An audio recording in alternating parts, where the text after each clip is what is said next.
আসসালামু আলাইকুম। বৃষ্টির দিন আমাদের জন্য যতটাই কষ্টকর ঠিক তেমনই কিন্তু একটা আনন্দময়। বৃষ্টি আসলেই কিন্তু একটা অন্যরকম একটা অনুভূতি কাজ করে। আসলে এটা কিন্তু যারা শহরে বসবাস করে তারা কিন্তু এই ফিলিংসটা পাবে না। যারা আমরা গ্রামে বসবাস করি তারা কিন্তু এই বৃষ্টির দিনে যে একটা অন্যরকম একটা অনুভূতি, অন্যরকম একটা ফিলিংস এটা কিন্তু আসলে আমরা বুঝি। আসলে যেমন বৃষ্টি আসলেই আমরা বিভিন্ন সামুদ্রিক আসলে আমাদের এদিকে তো সমুদ্র নাই যে বিলের মাছগুলা বিলে যে নিজে হাতে মাছ ধরতে পারি বা বৃষ্টির ঝমঝম আওয়াজের যে একটা অন্যরকম একটা ঘুম হয় এটা কিন্তু আসলে সবাই অনুভব করতে পারবে না, ঠিক আছে। আসলে যদিও কষ্ট হয় বৃষ্টির দিনে আমাদের যারা আমরা গ্রামে বসবাস করি, কিন্তু এর মধ্যে যে একটা আনন্দ আছে ভাই এটা আসলে কিন্তু অন্যরকম একটা অনুভূতি। তো যাই হোক, সকাল সকাল আমি গতকাল রাত্রে বৃষ্টি হয়েছে, আজকে কয়েকদিন ধরে কিন্তু আমাদের নাটোরে প্রচুর পরিমাণে বৃষ্টি হচ্ছে।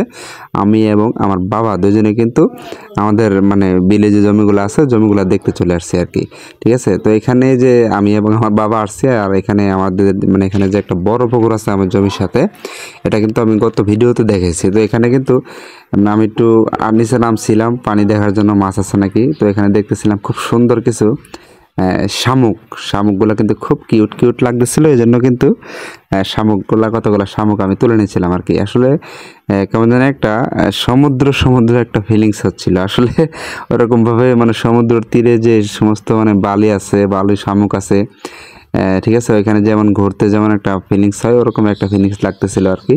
তো আমি কিছু শামুক আর কি মানে তুলে নিয়েছিলাম আর কি, খুব সুন্দর লাগতেছিল, ঠিক আছে।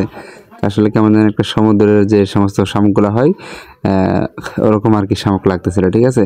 তো আসলে এখানে ভিউটা দেখেন এত সুন্দর আর কি ভিউ, যা আসলে কিন্তু অকল্পনীয়। কোটি টাকা দিয়ে কিন্তু এরকম ভিউ কিনে পাওয়া যাবে না। সুন্দর পানি, সাইডে সবুজ ঘাস, কত সুন্দর, ঠিক আছে।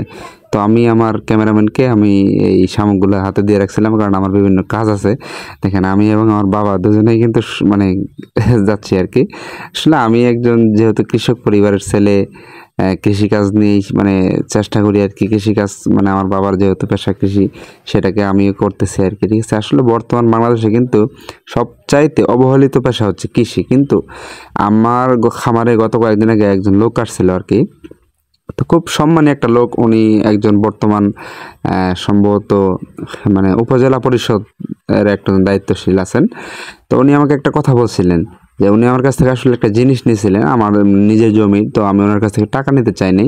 তো একটা কথা বলছিলেন উনি আমাকে যে শোনো, বর্তমান বাংলাদেশে যারা কৃষককে সম্মান দিতে জানে না তারা বাংলাদেশের নাগরিক হওয়ার কোনো অধিকার রাখে না। কথাটা কিন্তু আমার খুবই ভালো লাগছে। বর্তমানে হাজার হাজার শিক্ষিত যুবকরা কিন্তু বর্তমানে কিন্তু এই কৃষি পেশায় আসতেছে, ঠিক আছে। তো যাই হোক, আমি আমার জমির পাশে যে আরও অন্যান্য জমিগুলো আছে এখানে অনেকদিন ধরে আসলে আসা হয় না বিভিন্ন কাজের ব্যস্ততায়।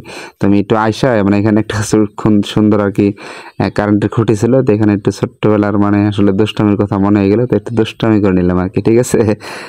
তো যাই হোক, আমার যে কচুর জমিটা আছে এখানে আসলে একটু আসলাম আর কি। আমি কয়েকটা কচু আমার নিজের খাওয়ার জন্য নিতে হবে, কারণ যেহেতু নষ্ট হয়ে গেছে জমিটা, আসলে এগুলো তো এখন বিক্রির উপযোগী হয় নাই। তা নিজের কচু ভাই এখন নিজেকেই খাইতে হবে, ঠিক আছে। এর জন্য আসলে কয়েকটা কচু নেওয়ার জন্য আসছিলাম। তো আমার বাবাটা আসলে এখান দিয়ে আসতে পারতেছিল না, কারণ প্রচুর পরিমাণে বৃষ্টি হয়েছে, তো শুধু পানি আর পানি। তো ওকে বললাম তুমি উপর দিয়ে আসো, আমরা নিচ দিয়ে আর কি যাই, তুমি উপর দিয়ে আসো।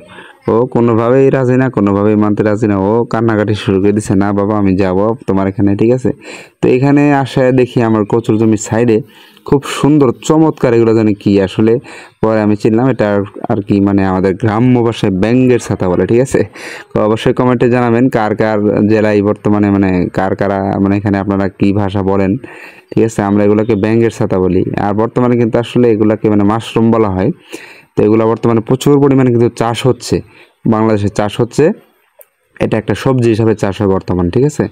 তো আমি কয়েকটা দুইটা কচু তুলে নিলাম আর কি। কচুগুলা কিন্তু আসলে মোটামুটি খুব সুন্দর সাইজ হয়ে উঠতে লাগছিল, খুব মোটা মোটা মানে বৃষ্টি শুরু হয়েছে তো এখন এখন মানে পানিতে মানে পানি শুরু হয়েছে খুব তাড়াতাড়ি কিন্তু কচু হয়ে যায়। তো এতদিন আসলে পানি হয় নাই, তো এই জন্য বড় হয় নাই। কিন্তু এখন আসলে জমি নষ্ট হয়ে গেছে, এই জন্য আর যত্ন করি না। তো কয়েকদিনের মধ্যে ইনশাল্লাহ জমি মানে এটা একদম সবগুলা কচু মানে হয়তো যদি বিক্রি করা সম্ভব হয় তো বিক্রি করে দিয়ে আমি এখানে ধান লাগাই দেবো, কারণ অযথা আমার জমিটা ফালায় রেখে লাভ নাই, ঠিক আছে। এখানে তো যদি আমি ধান লাগাই, আমি কিছু ধান পাইলেও হয়তো বা আমার দেখা যাচ্ছে মানে খাওয়ার ধানটা হয়ে যাবে আর কি, ঠিক আছে। তো একটা কচু তুলে নিছি, তো আমার ক্যামেরাম্যান বলতেছে যে একটাই হবে না, তো আরেকটা তোলার জন্য তো আমি খুঁজতেছিলাম যে আসলে বড় কোনটা আছে। তো আসলে সবই মানে এখনো ছোট ছোটই আছে, ঠিক আছে। তো এই জন্য আসলে যে একটা বড় কচু পাইছি তারপরে, তো এটা আমি আর কি তুলে নিলাম আর কি। তবে আসলে কচুগুলা একটা কচু কিন্তু মোটামুটি যখন বড় হইতো অনায়াসে কিন্তু একটা কচু মিনিমাম হইলেও আমি পাইকারি বিক্রি করলে 30-40 টাকা বিক্রি করতে পারতাম। কারণ এরকম একটা কচু 50-60 টাকা 70 টাকা পিস কিন্তু বিক্রি হয়, ঠিক আছে।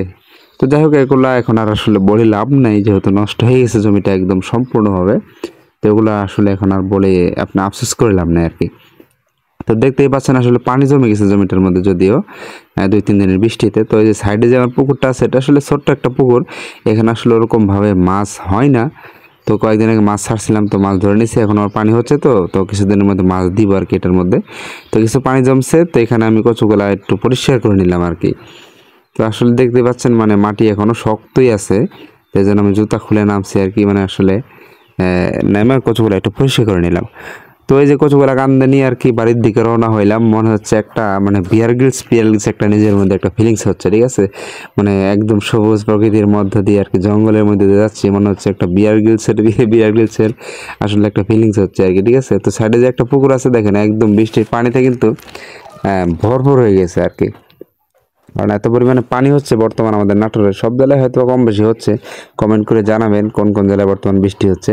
তো এই যে ওই দিন দেখাইছিলাম যে ধানের জমিটা এটাও ডুবে গেছে, পানি আসলে বের করার কোনো রাস্তা নাই। তো তো এখানে সবচেয়ে সুন্দর বিষয় হচ্ছে এই যে গাছটা দেখেন, এটা কিন্তু খুব চমৎকার একটা মানে গাছ। এটা আসলে কাঠবাদাম গাছ বলে নাকি আমি সঠিক জানি না, আমাকে বলছে এটা কাঠবাদাম, কিন্তু গাছের যে অবয়বটা এটা কিন্তু আসলে খুবই চমৎকার, ঠিক আছে, খুব সুন্দর আর কি। তো এই যে এই ছোট ছোট ইয়েগুলো দেখতেছেন, এটা কিন্তু আসলে শিমুল মূল বলা হয় আর কি, এটা হয়তো বা সবাই চিনবেন না। তো যাই হোক, বাসায় এসে আসলে কচুগুলা রেখে আমি আসলে একটু খামার ছাগলগুলা দেখতে বের হয়েছি আর কি। খামারের পিছনে আমার যে আসলে বিভিন্ন সবজি বাগানগুলো আছে, তো এখানে অনেক দিন ধরে যাই না আর কি। তো এখানে আসলে কি কি কি অবস্থা যাওয়ার জন্য একটু ঢুকছি আর কি এর ভিতরে। তো পথে আমি আমার যে ড্রাগন গাছটা লাগাইছিলাম আর কি, তো এটাতে আসলে মোটামুটি ফলন আসা শুরু হয়েছে, 3-4টা ড্রাগন হয়তো মানে এখন ধরছে আর কি। তো এতদিন কোনো ফলন আসেনি, আসলে যত্ন করি নাই, তো যত্ন করলে হয়তো আরও আগেই মানে এখানে ফলন আসতো। তো মোটামুটি 4-5টা ড্রাগন ধরছে আর কি। তো একটা ড্রাগন আমি ওই দিন আসলে পেকে গেছিলো, তো এটা আমি পায়রা খাইছিলাম আর কি। তো মোটামুটি আলহামদুলিল্লাহ ভালো। তো যত্ন নেওয়ার জন্য আসলে ড্রাগনগুলো বড় হয় না। তো এখানে এসে দেখি আমার একটা মেহগনি গাছের চারা আর কি বৃষ্টিতে পড়ে গেছে, মাথায় অতিরিক্ত পাতা, তো এই জন্য ভারে বৃষ্টিতে পড়ে গেছে। তো এটাকে আর কি সোজা করে দিলাম। তো এই যে সাইডে এখানে কিন্তু আমরা একটা সুপারি বাগানও করছি, এটা আমার ইনশাল্লাহ ভবিষ্যতে নেক্সট প্ল্যান আছে আর কি। এখানে গোটাটা এরিয়া করে আমি আস্তে আস্তে এখানে বিভিন্ন উট পাখি বা হরিণের শেড এরকম কিছু করার চিন্তা ভাবনা আছে ইনশাল্লাহ। তো এখানে একটা পেয়ারা গাছ লাগাইছিলাম, তো একটা পেয়ারা ধরছে, তো পেয়ারা পারতে যায় একদম ডাল টাল ভেঙে নিয়ে আর কি, মানে কয়েকটা পেয়ারা নষ্ট করছি, একটা পারতে যায়, ঠিক আছে। তো এখানে একটা ফাঁকা পেয়ারা আছে, কিন্তু এটা কোনোভাবে হাতে পাচ্ছিলাম না। তো আমি বললাম এটা কাছতে পারবো পেরেই ছাড়বো, এই জন্য লাফালাফি করতে করতে জায়গা অবশেষে মানে পারলাম। কিন্তু আসলে পেয়ারাগুলো একদম শক্ত ছিল, খাওয়ার মতো না, কারণ পাকে নাই তো এখনো ভালোভাবে। আর হলো মানে আসলে পলি না করলে পেয়ারা কিন্তু আসলে ওরকমভাবে নরম হয় না, পলি করলে পেয়ারাগুলো কিন্তু নরম হয়। তো এখানে আমি কিছু কলা গাছ লাগাইছিলাম, তো কলাগুলো মোটামুটি মাসাল্লাহ খুবই কিন্তু সুন্দর হয়েছে। পাশাপাশি কিন্তু আমার যে জাংলাটা আছে ওখানে কিন্তু আমার কিছু সবজি বাগান আমি লাগাইছিলাম আর কি। তো যাই হোক, আলহামদুলিল্লাহ মোটামুটি সব দেখা শেষে কিন্তু আমি আমার খামারের ভিতরে প্রবেশ করলাম। খামারের ভিতর আসতে না আসতে দেখেন ওরা আমার পেয়ারাটা খাওয়ার জন্য পাগল হয়ে গেছে। আসলে এমনিতেই কিন্তু খামারের ভিতরে আসলে আসলে ওরা আদর নেওয়ার জন্য আর কি এমনি চলে আসে, কিন্তু তারপরেও কিন্তু আসলে আমি হাতে পেয়ারা নিয়ে যেহেতু ঢুকছি, আসলে খাওয়ার জন্য দেখেন পাগল হয়ে গেছে, ঠিক আছে। আর এদিকে দেখেন আমার একটা ছাগল আসলে ভাঙ্গা বেড়া দিয়ে মাথা বার করে ও পেয়ারা খাওয়ার জন্য আসছে। আসলে ভাই আমি গরিব খামারি, তো আমার শেডটা ওরকম ভালো না, ভাঙ্গাচোরা খামারি, ঠিক আছে। আসলে ওরকম বড় হইতে পারি না এখনো, দোয়া করবেন যেন অনেক বড় হইতে পারি, ঠিক আছে। তো যেখানে একটা বাচ্চা দেখেন আসলে প্যাঁচ লাগে আসলে, তো আসা দেখি এটা আমি ছুটাই দিলাম। তো এই যে আমার ডন হরিয়ানা ছাগলটা, এটাকে আমি এখনো বাঁধে রাখছি, কারণ খুবই পরিমাণে আর কি সবগুলা ছাগলে দৌড়া শেষ করে ফেলে। আর এই যে এই পাঠাটা অনেকে দেখতে চাইছিলেন, এই পাঠাটা ইনশাল্লাহ খুব শীঘ্র ফুল ভিডিও আসবে। এর এক দাঁতে কিন্তু 41 ইঞ্চি হাইট হয়েছে। আমি গত 2 দিন আগে মাপছিলাম আর কি। তো আলহামদুলিল্লাহ মোটামুটি এক দাঁত ভাঙছে, 4-5 দিন আগে একটা দাঁত ভাঙছে। তো 41 ইঞ্চি হাইট হয়েছে, আশা করতেছি 2 দাঁতে 42+ হবে। তো আলহামদুলিল্লাহ খুব মানে ভালো কিছু হবে এটা দিয়ে, আমি আশা করতেছি আর কি, খুব বড় সড়ো একটা পাঠা হবে। তো ইনশাল্লাহ কয়েকদিনের মধ্যে আমি কিন্তু এর একটা ফুল ভিডিও কিন্তু অবশ্যই আপনাদেরকে দিব, ঠিক আছে। তো যাই হোক, অনেক ঝাপাঝাপি দৌড়াদৌড়ি পরে এত পরিমাণে তৃষ্ণা লাগছিল পানির, তো আসলে হাতের কাছে পানির জগ ছিল, তো জগ ধরে মেরে দিলাম। আসলে ওরকম গ্লাস ছিল না, তো এই জন্য আর কি জগ ধরে মেরে দিছি। তো এই যে গত কয়েকদিন আগে আমি একটা ভিডিও দিছিলাম, আমার একটা কলার ছড়ি, মানে আমরা আসলে আঞ্চলিক ভাষায় ছড়ি বলি।